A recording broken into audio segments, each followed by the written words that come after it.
que c'est le peuple malien qui vous doit de la reconnaissance, qui doit de la reconnaissance au peuple algérien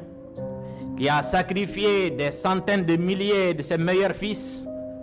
pour que les peuples africains puissent s'éveiller à la conscience de lutte et revendiquer leur indépendance. Les sacrifices que le peuple algérien, c'est sur cela que s'est édifiée l'indépendance de tous les peuples africains. Et nous n'oublierons jamais que malgré les épreuves difficiles que connaissait votre peuple, nos amis du FLN et du gouvernement provisoire de la République algérienne n'ont pas manqué d'apporter au peuple du Mali, au lendemain des événements douloureux que vous avez évoqués tout à l'heure, une solidarité agissante et une assistance que nous n'avons jamais prise en défaut. Excellences et chers frères de combat, nous nous réjouissons,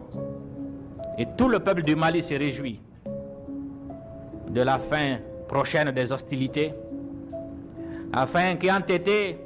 l'artisan de l'éveil de conscience des peuples africains pour leur libération,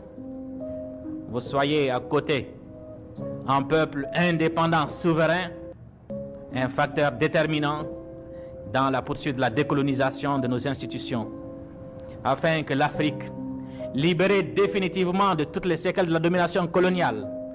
débarrassée de tous les complexes créés en nous par le système unique de la domination étrangère, nous puissions retrouver nos patries, construire une Afrique vraiment libre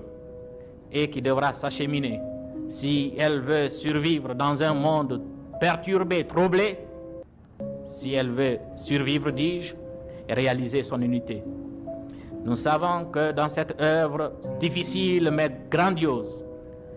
de décolonisation totale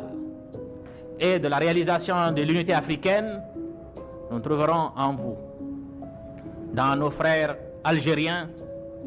des militants